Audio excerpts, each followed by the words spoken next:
Buenos días, ya estamos Aquí en Confianza y hoy toca hablar de Narrativa 24, este espacio donde platicamos sobre las causas y las agendas que deberían tener nuestros candidatos y candidatas a nivel federal, pero también a nivel local.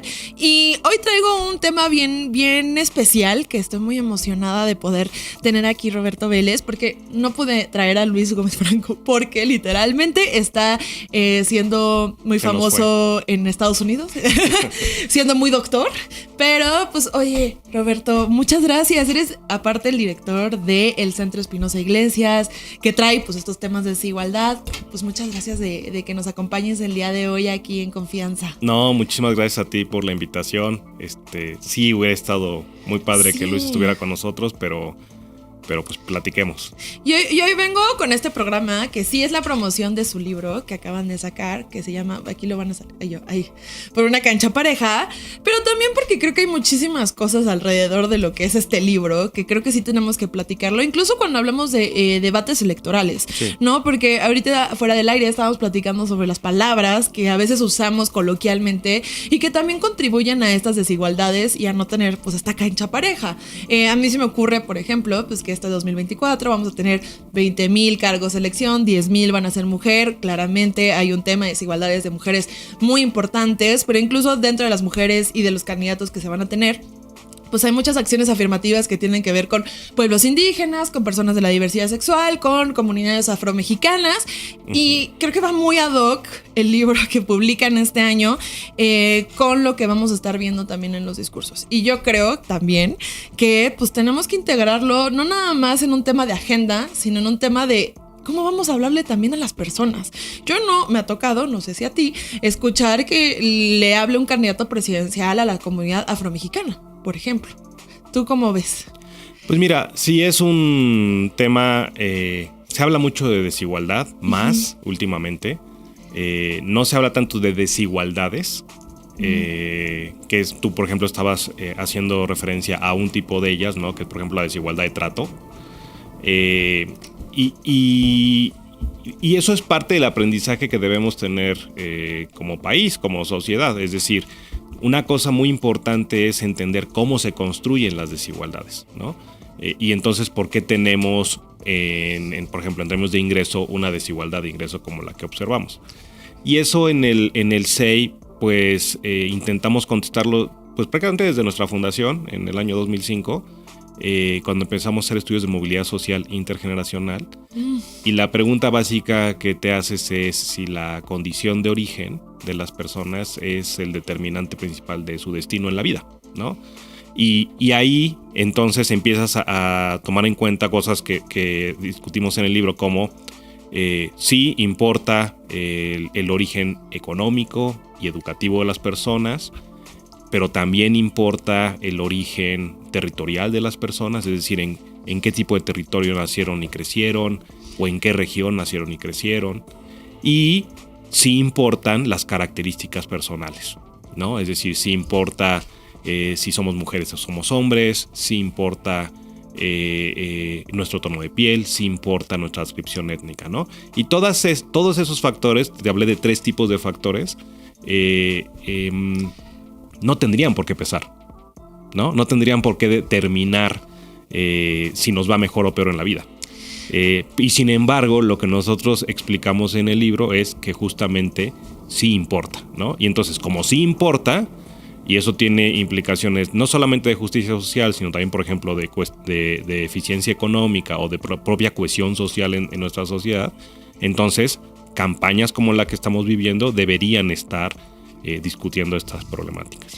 A ver, me voy con el primer término que pones sobre la mesa, que es el origen socioeconómico, ¿no? O sea, y que vamos a ir a molestar a la gente de que el que es pobre es porque quiere y que no chambea lo suficiente. Y creo que el origen socioeconómico trae muchas más cosas que lo que nos dicen los empresarios de, pues es que si tú trabajaras, yo antes vendía gelatinas y entonces ahora llegué a ser candidata presidencial. Pues tiene ahí como unos matices que mucha gente los retoma porque hay casos específicos donde pues a lo mejor sí, ¿no? O sea, ciertas experiencias han logrado que terminen colocados en ciertos lugares que a lo mejor su origen socioeconómico pues no era lo que se preveía, ¿no? Pero no es la mayor parte de los casos, ¿no? No, es que justamente ese es el tema, es cuando tú hablas de movilidad social, obviamente te interesan casos de éxito, ¿no? Pero para entender cómo es que sucedió, pero realmente en lo que te fijas es con qué frecuencia suceden esos casos de éxito, ¿no?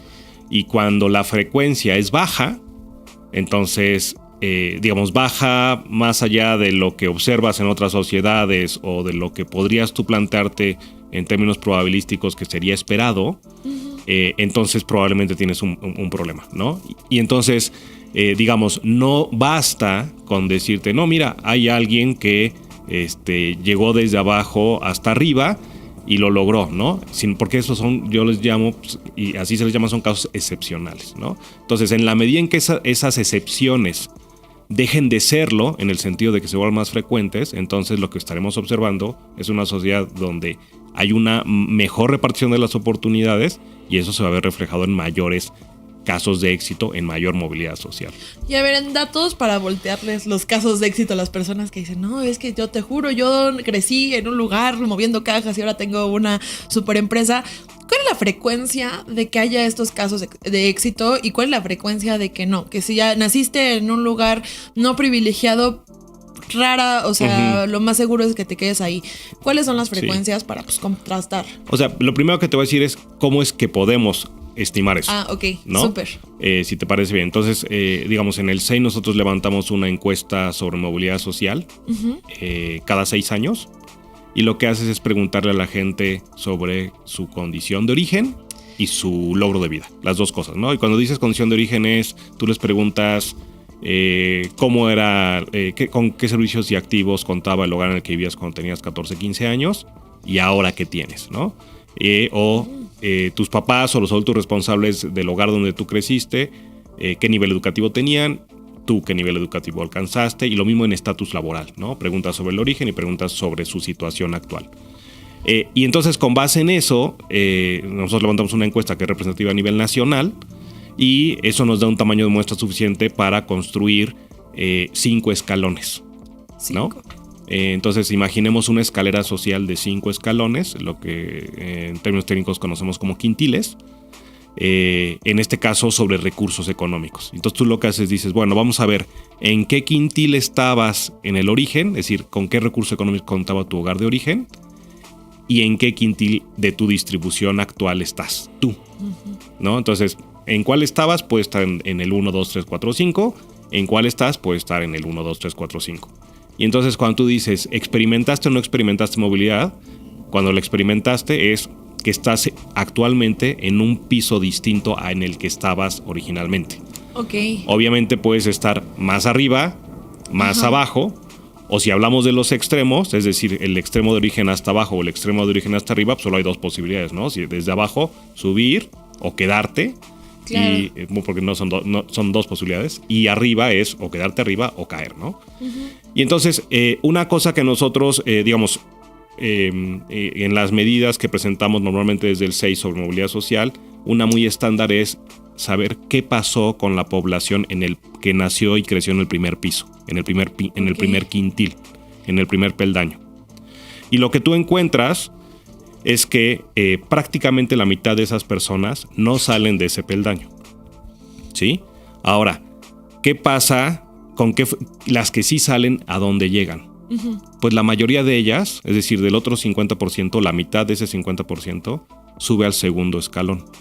Ok. Y nosotros, cuando eso lo cruzamos contra los niveles de pobreza que tenemos en México, entonces tú sabes que esos 25 que sí salieron pero solo al segundo peldaño, de todos modos se quedaron en condición de pobreza, ¿no? ¿Por qué? Por la proporción de población en pobreza que tenemos actualmente en el país, ¿no? 37, 40%. Entonces, o sea, ¿cuál ni es siquiera en cambia una clase media, sino que no se llega a quedan clase media. En un espectro de pobreza que puede de ser pobreza extrema menos aguda, pobreza, pero sigue siendo pobreza, okay. ¿no? Entonces tú lo que tienes, pues tomas esos 50 más esos 25, en realidad nos da 74. Entonces decimos 74 de cada 100 que nacen en el piso más bajo, en la edad adulta no superaron la condición de pobreza, ¿no? Entonces de ese tamaño es el problema, ¿no? Y luego otra cosa que hacemos es decir, bueno, vamos a meter otros accidentes, otras cosas sobre las cuales no tenemos control, otras circunstancias, como se llaman en la literatura. Porque en este momento yo solamente te mencioné una, que es haber nacido en el primer piso, ¿no? Pero ¿qué pasa si agregamos otra, como por ejemplo, naciste en el primer piso, pero naciste en un estado en el sur del país? Entonces, 74 de cada 100 que nacen hasta abajo y se quedan en condición de pobreza, ¿cuánto cambia ese 74? Si agregas el sur como región de origen, entonces ese 74 crece a 86. Es decir, prácticamente casi cualquier persona que por accidente nazca y crezca en el primer piso no superó la condición de pobreza en su edad adulta si es que es originario del sur. ¿Sí? Y si eso lo comparamos con el otro extremo del resultado, que es el norte, o sea, el conjunto de los estados que tocan frontera con Estados Unidos, este 74 se reduce a 54. ¿Eso qué quiere decir? Que aunque 54 sigue siendo un número importante, ya tienes 46, es decir, el complemento, que sí lograron superar la condición de pobreza por el simple hecho de que a pesar de haber nacido en el primer piso, nacieron y crecieron en el norte. Entonces, lo que eso te dice es que tienes realidades en un mismo país, tienes realidades regionales en términos de oportunidades completamente distintas. ¿no? Y por porcentajes bastante diferentes. Porcentaje muy diferente. Ni siquiera son como puntos. Y tomando esto que me estás mencionando, me gustaría también bajarlo a los estereotipos, ¿no? Uh-huh. Porque creo que ahorita que dijiste el sur, incluso hay candidatos como, bueno, ya, o sea, Samuel García diciendo que la gente del sur es floja, y que no es nada más algo que dice un Samuel García, ¿no? Es algo que incluso dice la gente del norte, los empresarios. Es que yo no pongo fábricas en el sur porque la gente de ahí es floja y la gente del norte no, porque somos todos empresarios. Y hay una situación en la cual han caído estereotipos que pues yo veo mucha gente que sigue en la pobreza y que trabaja todos los días, gente que incluso hace transiciones de trabajo de 2-3 horas y que se les pone en una situación donde no, es que pues si no trabajaste y si eres del sur es porque eres flojo. Y es que hasta naturalmente una cosa hasta biológica que se meten ahí nefasta, decir, sí, bueno, es que es del sur, ¿no? Es de Chiapas, es de Oaxaca.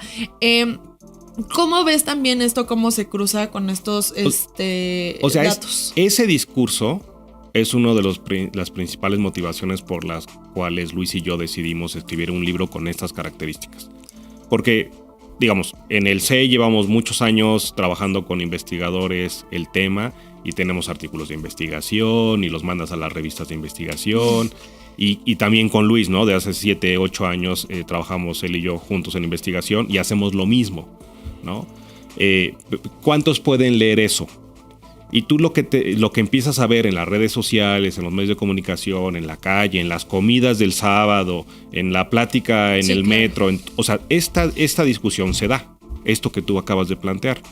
Y entonces nosotros decimos, bueno, a ver, ¿la discusión es precisa? Pues no necesariamente. Entonces hay que precisarla, ¿no? Decir, a ver, ¿cuáles son las definiciones básicas? ¿Cuál es la evidencia? Y entonces contrastar este tipo de argumentos con la evidencia, ¿no? Uh-huh. Entonces, de hecho, así empezamos el libro. Hacemos referencia a gente con peso en la opinión pública que dice cosas como que no se esfuerza, tiene lo que se merece, y en realidad quien está en la parte baja de la escalera social no se lo merece, se merece estar ahí porque en realidad no se esforzó. Y nosotros lo que intentamos es explicar cómo es que no es tan simple, ¿no? Es decir, obviamente el esfuerzo importa, pero el esfuerzo no va a determinar todo. Entonces, en ese sentido, digamos, no eres dueño de tu libertad, no cuentas con una libertad efectiva que te da posibilidades de elegir, esforzarte, y que ese esfuerzo vaya a ser recompensado de tal manera que tú llegues hasta donde quieres llegar. Eso no está pasando en una sociedad como la mexicana. Uno, o sea, incluso yo lo veo como mujer, ¿no? Que nos dicen, es que pues ¿por qué se quejan, no? Dios mío, llevamos bien poquitas candidatas, bien poquitas gobernadoras y literalmente ahorita hay un problema en el cual tuvo que hacer el INE diferentes afirmaciones para que tuviéramos candidatas mujeres a las gubernaturas, no porque no seamos capaces, sino porque hay condiciones estructurales, Roberto. Y creo que eso es también lo que no nos queda claro a las personas, que tú puedes echarle muchas ganas, puedes ser la mejor mujer del mundo y hay cosas que no te permiten que tú llegues a lugares donde incluso otra persona sí podría. Y también me voy a regresar ahorita a lo que decías con los estudios, ¿no? Porque yo lo vi mucho, digo, yo crecí en un lugar privilegiado, pero pues perdimos dinero y no voy a decir que soy una historia de éxito, sino al contrario, o sea, pues nací en una esfera súper privilegiada, estudié en escuelas de paga toda la vida, nunca me hizo falta nada. Ya cuando entré a la universidad, mis papás se quedaron sin nada, y pues termino en la UNAM, ¿no? Y eso, pues yo veía a mis compañeros con situaciones pues súper diversas, ¿no? O sea, había gente que venía del Estado de México que salía a las 4 de la mañana para llegar a clase de 7 y yo, a pesar de que no tenía dinero, porque la verdad no tenía dinero a comparación de ellos, y ellos que a pesar de que tenían condiciones de pobreza diferente, tenían más efectivo del que yo tenía, pero yo vivía a media hora. O sea, yo me podía ir caminando a la UNAM sin ningún problema. Entonces ahí yo también veía que la universidad, pues sí, era un lugar donde podía hacer algo de oportunidades, pero incluso la misma educación no te permite alcanzar lo que te dicen que podrías alcanzar, porque volteas y ves a los del ITAM y dices, bueno, o sea, si yo era privilegiada en la UNAM, o sea, no soy privilegiada como alguien que está en el ITAM, como está en la Ibero, o sea, a pesar de que estudiamos la misma carrera, y tampoco nos garantiza que estudiar una maestría nos va a poner en un lugar donde nuestros papás creyeron que íbamos a llegar, ¿no? Porque también nuestros papás pertenecieron a una generación donde tener licenciatura, pues ya estabas del otro lado. Ahorita tener licenciatura es como, ajá, ¿y? Entonces me gustaría como tu explicación sobre los entornos académicos, porque creo que sí convergen muchas realidades y no nada más se basa en estudiaste una licenciatura o no la estudiaste, ¿no? Sino cómo también la estudiaste. Sí, o sea, yo creo que el tema de educación es muy importante. De hecho, cuando hablas de igualdad de oportunidades de movilidad social, en general se dice que el principal motor de la movilidad social es la educación, ¿no? Y eso es cierto. O sea, nada más, lo que pasa es que tenemos que entender la problemática desde una perspectiva no absoluta, sino relativa. O sea, ¿qué te quiero decir con eso? O sea, si tú ves los niveles educativos de la población y los comparas con los niveles de ingreso promedio que están recibiendo, pues efectivamente, mientras más educado estás, en promedio recibes una recompensa en el mercado laboral mayor. Y de hecho, si pasas de la prepa, el mercado laboral te va, lo voy a decir así, te empieza a pagar mejor proporcionalmente hablando. Es decir, es lo que se conoce como el pago de prima o la prima por los estudios o los retornos a la educación. Ahí están los retornos a la educación. Entonces, una cosa es que te digan, la escuela no sirve para nada. No, sí sirve. En términos de salario, mientras más estudias, en promedio recibes más. La otra es si lo que estás recibiendo y la manera en que lo estás recibiendo es lo más adecuado, y también quién llega a la escuela, ¿no? O sea, porque tú pusiste un ejemplo que es universidad.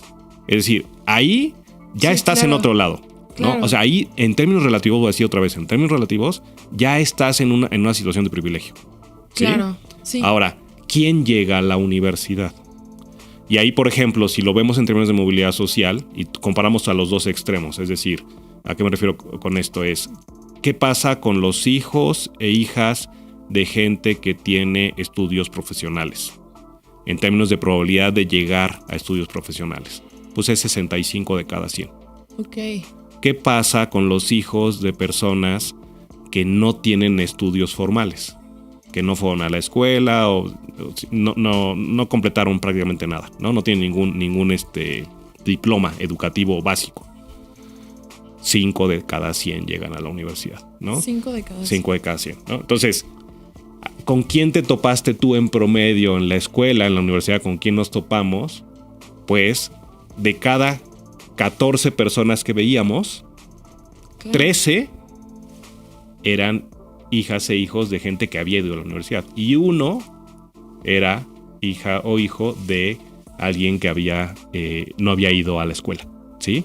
Entonces, digamos, ahí lo que llamamos estratificación es muy marcada, ¿no? Es decir, no es fácil llegar a ese nivel educativo donde el mercado laboral ya te está pagando de mejor manera. Y eso que hace que no solamente tengas una desigualdad, no solamente tengas una baja movilidad social, no solamente tengas una desigualdad de resultado grande, sino que la brecha, digamos, la sociedad acaba estando un poco polarizada, o un mucho polarizada, ¿no? Porque tienes estos grandes grupos que no tienen esas rutas de salida, y luego tienes otras poblaciones que, estrictamente hablando, se tendría que preguntar uno si lo están resolviendo vía política pública educativa o simplemente lo están resolviendo rascándose con sus propias uñas.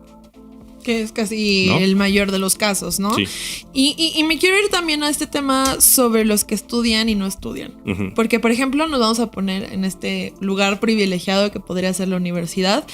Y con estos datos que me muestras, pues sí, 5 de cada 100 que lleguen a la universidad ya es, de hecho, decir, pues ya llegó. Sin embargo, eso tampoco les garantiza que haya un futuro real bueno para ellos, dado a situaciones como la discriminación, que no hemos hablado hasta ese momento. Sin embargo, también hay gente que está en el nivel hasta arriba, que decide acabar la prepa, dedicarse a abrir un emprendimiento, y de cierta forma les va mejor a veces. Y creo que sí tiene que ver mucho con el tema de discriminación que está en este país, y que sí no lo quisiera dejar de lado, porque creo que si algo pasa, al menos en México, a diferencia de Estados Unidos, por ejemplo, que es más como racismo, es aquí el clasismo, ¿no? Entonces me gustaría preguntarte, ¿cómo juega también la discriminación en estas desigualdades? O sea, ahí el punto es, digamos, tú estás hablando, dijiste, pasemos de educación a trabajo, ¿no? Entonces, el trabajo, a lo que nos referimos es, ahí se reciben las recompensas, ¿no? Es decir, lo que tú sembraste lo vas a cosechar en el mercado de trabajo. Y la pregunta que tú me haces es si eso que se está cosechando no está sesgado por, en este caso, características personales, ¿no? Es decir, que el hecho de que tengas cierto tono de piel hace que la recompensa que tú recibes en el mercado laboral sea, en este caso, menor en promedio que la que recibe el tono de piel más claro. Hay dos maneras hay varias maneras de abordarlo, pero yo lo voy a plantear así. En términos de las frecuencias de movilidad social, hay un problema de interseccionalidad. Es decir, efectivamente, lo que encontramos es, ya sea por tono de piel o por adscripción étnica, la posibilidad de superar el primer piso del que te hablaba hace rato es menor para tono de piel más oscuro o para población con adscripción étnica, población indígena, ¿sí? Ahora, segundo punto, ¿qué pasa si eso lo cruzamos con el hecho de ser mujeres?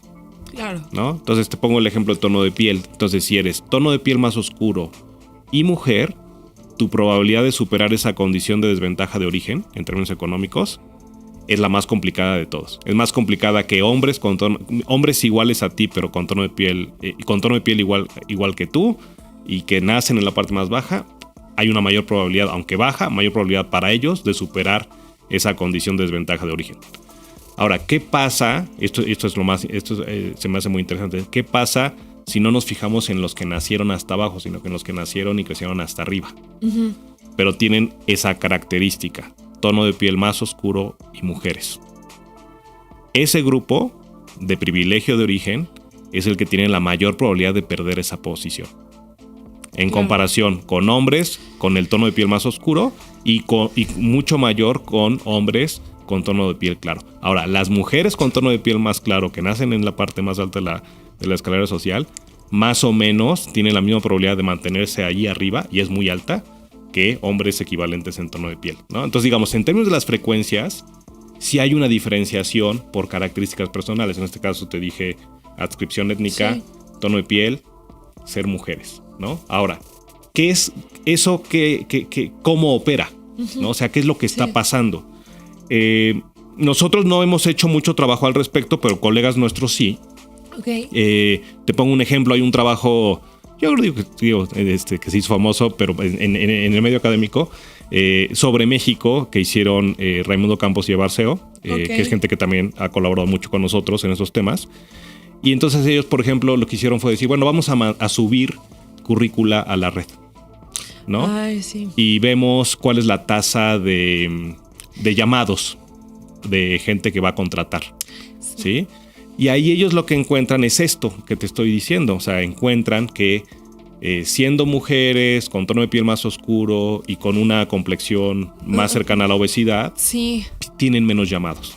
Entonces ahí ya no se trata de si la frecuencia tiene que ver con otra cosa, como en nuestro caso tiene que ver con otra cosa que no tiene que ver con discriminación, sino que ahí tú lo estás probando empíricamente, estás lanzando la currícula y estás recibiendo menos llamados con currícula que tiene foto con esas características, ¿no?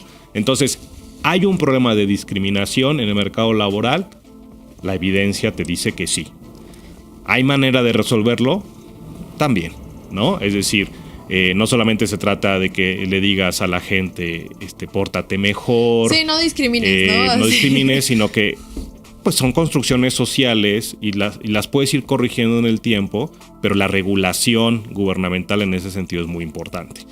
Yo quería ponerlo sobre la mesa de esta forma porque todo lo que hemos platicado nos lleva a que el problema es mucho más complejo de lo que a veces discutimos en redes sociales o lo que escuchamos, como tú dices, el sábado con tus tías, con tus primos, porque incluso ahorita que estabas mencionando lo de las mujeres blancas y que las mujeres de tez oscura tienen menos probabilidades que los hombres de tez oscura. Sin embargo, pues una de las cosas que también yo he visto dentro del feminismo y que he platicado con colegas es: incluso una mujer blanca podrá ser mujer si tiene una condición diferente a la de un hombre blanco. Uh-huh. Sin embargo, a veces hay situaciones en las que un hombre de tez oscura, de un decil más bajo, pues no va a tener las mismas problemas que una mujer blanca, ¿no? Que esté en un decil arriba. Y eso creo que tiene que ver mucho con que se nos está olvidando también complejizar, que no es nada más como, bueno, pobre, rico, moreno, blanco, ¿no? Sino que hay muchísimas cosas que están cruzando todo el tiempo y que nuestra población mexicana es muy, muy diversa en ese sentido, ¿no? Sí. O sea, un hombre que es albañil, chavo, que no tuvo que estudiar, o sea, pues a lo mejor sí es hombre, pero no va a sufrir lo mismo que yo siendo una mujer privilegiada, ¿no? Y a lo mejor hay situaciones en las que yo pues tengo muchos más privilegios a pesar de ser mujer. Y yo creo que son luchas que al final del día se conectan entre todas y que sí quería complejizarlo porque he traído mucha gente, tengo el tema de género también en el otro programa. Pero sí quisiera que la gente entendiera que es mucho más difícil que solamente decir, bueno, ricos, pobres, échale ganas, no échale ganas, hay morenos, está Tenoch Huerta haciendo esta parte. No, sino que sí tenemos que atrevernos, porque yo creo que ahorita ya pasando a lo de política pública, ni siquiera estatalmente nos atrevemos a hacer política pública que meta todos estos valores, ¿no? Es como, bueno, mujeres, todas hechas bolas, ¿no? Y está literalmente esta ayuda que tiene que ver, pues, para todas las mujeres y solo te piden que seas mujer, ¿no? Y te voy a dar este apoyo porque tienes esta cosa, pero creo que no hay una interseccionalidad real cuando hacemos política pública. Entonces me gustaría preguntarte, porque pues ya que vamos a tener estas elecciones y todo el mundo va a estar queriendo ser candidato y querer cambiar a México, con base a lo que ustedes han estudiado tanto en su libro como también en el instituto, ¿qué es lo que tú pedirías, así como wishlist, a los candidatos que integraran en sus políticas públicas? O sea, porque, a ver, existen estas personas que lo están trabajando, nada más que no las quieren escuchar. Así que vamos a hacer. O sea, yo creo que acabas de tocar un tema central, que es el de género. Uh-huh. Género entendido hombres, mujeres, ¿no? Género puede haber otras cosas, pero es ese, ¿no? O sea, la problemática de desigualdad de género entre hombres y mujeres. Y ahí, como tú bien dices, y como te lo expliqué con los datos anteriores, hay un tema de interseccionalidad. Uh-huh. Pero independientemente de la interseccionalidad, o sea, simplemente por el hecho de hombres, mujeres, cuando piensas, por ejemplo, en términos de mercado laboral, hay un problema estructural doble. Es decir, uno es cuáles son nuestras reglas del juego informales, es decir, cuáles son nuestros usos y costumbres como sociedad. Y el otro es cuáles son las reglas formales. Y en ambos casos hay una desventaja para las mujeres, ¿no? Entonces, digamos, en términos informales, pues tú como que ya lo traes ahí y dices, no, pues las mujeres se van a hacer cargo de los niños. Sí. Cuando te sientes a la mesa, la mujer te va a servir de comer. Pues los cuidados, ¿no? O sea, son esas cosas, toda ¿no? esta parte de cuidados. Entonces, eso es una construcción social, ¿no? Ahora, eso lo estamos resolviendo en términos estructurales a través de las reglas formales, pues no necesariamente. Entonces, por ejemplo, si sumamos esas dos cosas, usos y costumbres y el diseño de nuestro mercado laboral, pues resulta que tienes una tasa de participación laboral femenina con una brecha de 30 puntos porcentuales en comparación con los hombres, cuando en términos de escolaridad, pues de hecho las mujeres están un poquito más arriba que los hombres, y entonces dices, bueno, pues entonces, ¿qué es lo que está pasando? Pero luego, por ejemplo, en el mercado laboral tienes temas como las licencias de maternidad, paternidad, por qué son distintas, por qué no son obligatorias para ambas partes, ¿no? Entonces, digamos, todas esas cosas las tienes que hacer. Y hablando de política pública, que fue tu pregunta, nosotros nos centramos mucho en un tema de política pública en el que nos centramos mucho en el libro, es en la construcción del sistema de cuidados, ¿no? Sí.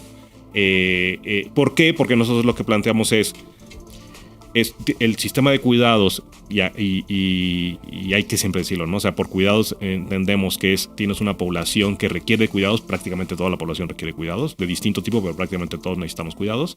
Y dos, es quién dota esos cuidados, ¿no? Y entonces, cuando tú tienes un sistema de protección social con un componente de cuidados, tú lo que haces es eliminas la carga desigual de trabajo de cuidados, es decir, de cuidar. Lo eliminas para las mujeres, lo vuelves más equilibrado, y lo que haces es que el costo en realidad lo conviertes en una inversión y lo colectivizas, ¿no?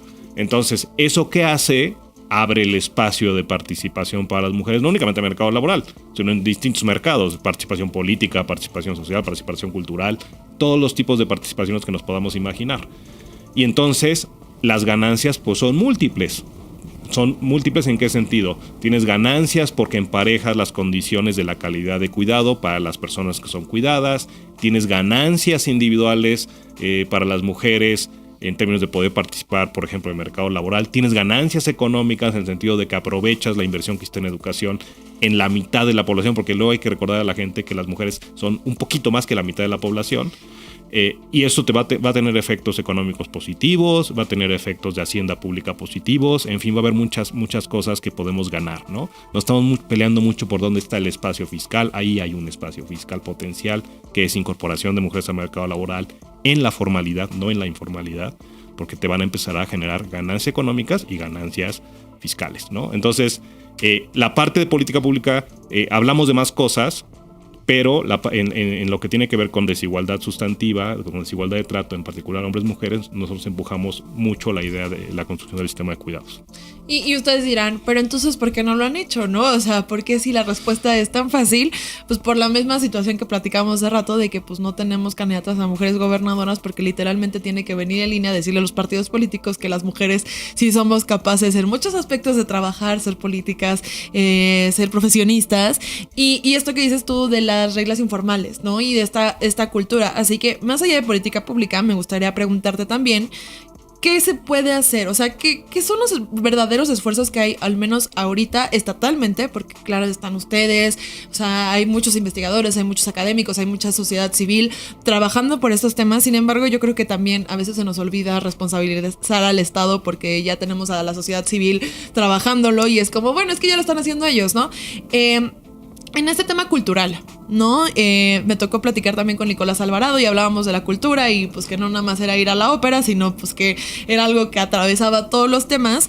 Quisiera preguntarte culturalmente cómo estamos con el tema y qué se necesita también que vengan esfuerzos, porque creo que obviamente no estamos en el mejor momento, por obvias razones, porque ni siquiera el sistema de cuidados lo pudimos sacar y está ahí pendiente en la Cámara de Diputados todavía la discusión. Ya quieren meter 20 reformas, pero pues ahí están las 40 horas y el sistema de cuidados. Pero quisiera preguntarte, institucionalmente, ¿qué es lo que más se puede para esta parte más la cultural? Parte, o sea, de las reglas no formales. Exacto. O sea, una cosa que yo discutía con Nicolás en una ocasión justamente es que el establecer cuotas mira, temazo. Es efectivo. O sea, digamos, yo digo, es una decisión que lo que hace es que te acelera el proceso de igualación. Entonces, no porque tú quieras tener siempre lo de la cuota, si tú vas resolviendo estructuralmente vía instituciones formales y reglas del juego, eventualmente no necesitarás de la cuota, pero lo que hace la cuota es que te acelera los procesos, ¿no? Entonces, Independientemente de que igual yo le dije a Nicolás, pues bueno, el hecho de que tengamos 2 candidatas no te garantiza una política con perspectiva de género desde la presidencia de la República. Lo que sí es cierto es que es muy importante es que haya candidatas, porque son señales, los economistas son señales de mercado, ¿no? Entonces, digamos, hace 50 años, o bueno, hace mucho menos cuando tú eras niña, tú no veías esas mujeres dirigiendo cosas, ¿no? Entonces no tenías esa referencia. Ni los hombres las teníamos, ¿sí? Hoy sí. Eso acelera los procesos. Entonces, digamos, este tipo de situaciones, independientemente de que pueda yo tener mis críticas de cómo se construyen las candidaturas y si el hecho de ser mujer, o digamos que yo diga que el hecho de que la candidata sea mujer no te resuelve el problema, de todos modos no deja de ser importante. Es muy importante por eso que te digo. Pero no crees, y aquí voy a jugar de abogado del diablo, que claramente yo estoy muy feliz, digo, o sea, el tener una Norma Piña de presidenta de la Suprema Corte, el tener, ya sea... Todo eso suma. O sea, son cosas que incluso nosotras como mujeres es como, wow, o sea, yo no crecí con una mujer presidenta y menos con una mujer presidenta de la Suprema Corte, incluso en el INE, o sea, sí son cosas que importan. Sin embargo, ¿no crees que también los políticos están agarrando la salida fácil con las cuotas? Como de, bueno, pues ya lo dejamos, ¿no? O sea, ya avanzamos, ya eso lo firmamos. Eso es lo que no hay que soltar. Porque yo creo que incluso la discusión se ha quedado todavía en que si las cuotas o no, pero no he visto mucha discusión sobre más allá de las cuotas.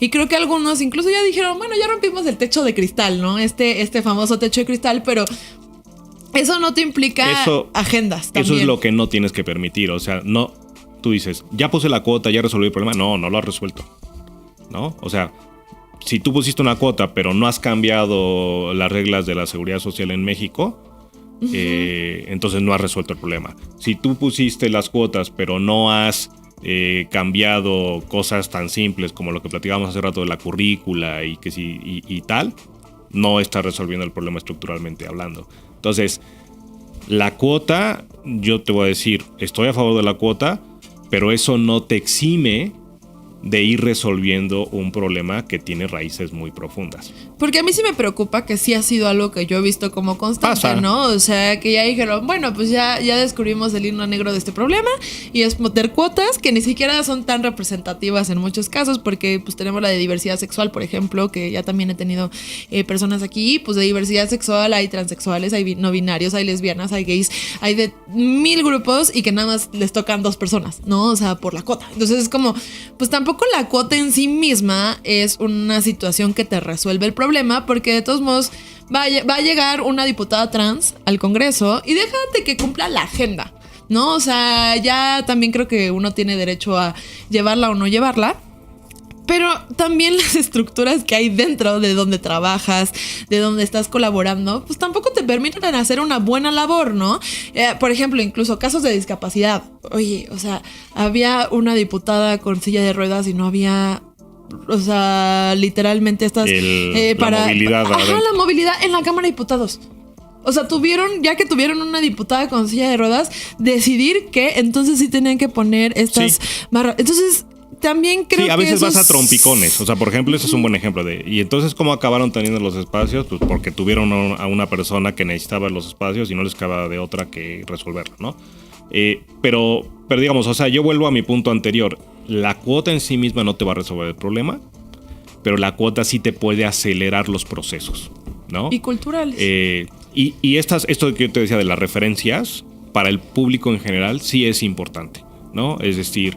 sí es importante que tú veas una candidata, sí es importante que tú veas una dirigente, y no solo una, ¿no? Sino como tú dices, toda la diversidad, y eso va, como debería ser, normalizando el hecho de que todas las personas tienen la posibilidad de ocupar distintas posiciones independientemente del género y de lo que sea. Y ya para terminar tengo una pregunta que tiene que ver con el CONAPRED y estos lugares que pues, son instancias importantes, porque no nada más se trata de una política pública, sino que también hay comerciales, hay series de televisión que a veces nos fomentan ciertos estereotipos. ¿Tú cómo ves esta parte dentro de lo que estamos consumiendo? ¿Crees que así ha habido un avance con temas de inclusión? Digo, hay gente que se enoja, ¿no? De que, ¿cómo es posible que ahora pongan a una persona negra estar haciendo inclusión forzada y estas cosas, más en la cultura, ¿no? Más en lo que consumimos. En nuestro día a día. Ajá, y lo una que película consumimos. de Disney. Ajá. Y cuánto ya también... dije Disney, ya hice la Disney, patrocínanos. Y cuánto también tiene una obligación, ¿no? Este tipo de instituciones de meter su cuchara, ¿no? Porque también ahí nos metemos con hasta dónde el Estado puede meterse, pero yo sí creo que en esos temas sí tendría que ser importante, pues, regular, ¿no? O sea, escuchar un Danny Flow diciendo que yo lo quería mucho hasta que dijo cosas horribles, o sea, o una canción que es misógina y que al final ya estamos consumiendo una serie, ¿cómo lo ves tú ahí? O sea, yo en principio no me gustan las prohibiciones, sí estoy a favor de la regulación. Este tipo de decisiones de corporativos tan grandes, de empezar a hacer producciones distintas a lo convencional, a mí me parece bien. O sea, te diría poco más que eso. O sea, a mí me parece muy bien, ¿no? Y aunque luego en el chat de la familia nos pongamos a pelearnos que si nos gusta o no nos gusta el que personaje si la y no tal, debe ser negrados, sí. pero yo creo que suma. O sea, suma ¿por qué? Porque a final de cuentas, pues la gente pues, no nos está viendo a ti y a mí, está viendo la película. Entonces, pues es un espacio a través, sobre todo en términos intergeneracionales, impacta luego, ¿no? O sea, ya para las niñas, los niños, pues es estándar verlo. Y si llego yo y le digo, ay, pero es que la Sirenita no era así, pues es lo de menos. O sea, para ellos ya eso ni siquiera les pasa por la cabeza, ¿no? Y en la medida en que lo vas, no me gusta la palabra normalizar, pero en que lo vas haciendo parte del día a día, yo creo que se suma mucho. Y lo decía para cerrar porque creo que también parte de los estereotipos que tenemos en condiciones socioeconómicas, territoriales, todo lo que nos mencionabas al principio, tiene que ver con lo que también vemos, no nada más si vemos una mujer presidenta o si vemos una persona en la Cámara de Diputados, sino pues también si ves la novela de La Rosa de Guadalupe, donde la jodida siempre es la persona morena y la buena es la persona blanca, y entonces tú tienes que ser como la blanca y la aspiración es ser, o sea, creo que sí también ahí pues no nos pone una cancha pareja. Sí, o sea, en esta ese es el parte. típico ejemplo que yo ponía hace muchos años cuando empezaba con mis pláticas sobre movilidad social y a los chavos les ponía ejemplos de las telenovelas, pero de las que yo veía con mi abuelita, ¿no? Entonces no me entendía nada, entonces me tuve que pasar al ejemplo de Disney. Pero sí, o sea, esa parte es muy importante porque la historia es muy repetitiva, ¿no? Sí, claro. Y es todo un estereotipo. Entonces ahí obviamente los corporativos tienen mucho que hacer, pero más allá, independientemente de la regulación y lo que sea, sí tienen que ser conscientes de que están siendo ellos pues, los principales, digamos, marcan el paso en ese sentido, ¿no? Entonces sí es muy importante que vayan diversificando y vayan cambiando la manera en que se construyen las historias. Sí, o sea, ¿no? Estas historias que nos ponen. Pónganse a pensar que hubiera sido si Teresa hubiera sido morena, o sea, hubiera logrado hacer esta persona que estaba social climbing según ellos, pues ahí yo también es cuando digo, también tenemos que ver la parte cultural, porque sí, esto de los deciles y estos quintiles que están construyendo, pues sí tienen muchas cosas que se atraviesan, y pues te agradezco mucho que hayas tenido el tiempo de venir a explicárnoslos. Yo estoy emocionada porque creo que vamos a enojar a muchos señoros, entonces me encanta enojar señoros. Entonces, pues yo creo que como cierre, el echeleganismo no existe y solamente es una fantasía de la gente. Sí, digamos, o sea, yo un poco cuando me pregunto sobre chaleganismo es no te tiene que dar miedo el reconocer que hay interferencias más allá del esfuerzo, ¿no? Sí. Y porque lo digas, entonces no por eso la gente va a dejar de esforzarse. Eso no va a pasar. Entonces mejor reconozcamos cómo está, corrijamos en donde tengamos que corregir y sigamos esperando que la gente logre alcanzar sus metas. ¿Dónde te podemos buscar? A ti y a Luis. Bueno, la página del SEI, ahí está, y nos encuentran en las redes sociales. El libro está en pues, prácticamente todas las plataformas electrónicas de venta, las más comunes. Y si quieren comprar el libro directamente con alguna de las editoriales, pues es una coedición entre el Centro Estudios Espinosa Iglesias y Grano de Sal. Todo, afortunadamente en este mundo, ahora lo encuentras vía internet. Sí, ¿verdad? Y en las librerías también lo van a encontrar. Vamos a fotocopiar porque yo creo en la justicia social. Eso decía yo porque tenía un amigo que decía, no, es que como las copias, y yo así estudié la carrera, genio. Pues ya lo saben. Y está muy barato. Por una cancha pareja. Es un buen libro porque es inclusivo. Sí. No tienen una excusa para no ser incluyentes y para no hablar sobre estos temas. ¿Dónde te podemos encontrar, Roberto? En Twitter, no soy muy habitual, pero ahí me encuentran Roberto Vélez G. A Luis, ahí lo van a encontrar Twitter. Y él sí es súper habitual. Él sí es súper tuitero. Te mando un abrazo. Pero también nos pueden encontrar a través de las redes sociales del SEI. Perfectísimo, pues Luis, te mandamos un abrazo y pues gracias a ustedes por ver este programa y seguiremos hablando sobre estos temas. Soy Adriana Pineda, @LaMalaC en Twitter y soy La Mala C en Instagram. Quédate con nosotros aquí en Confianza con La Mala.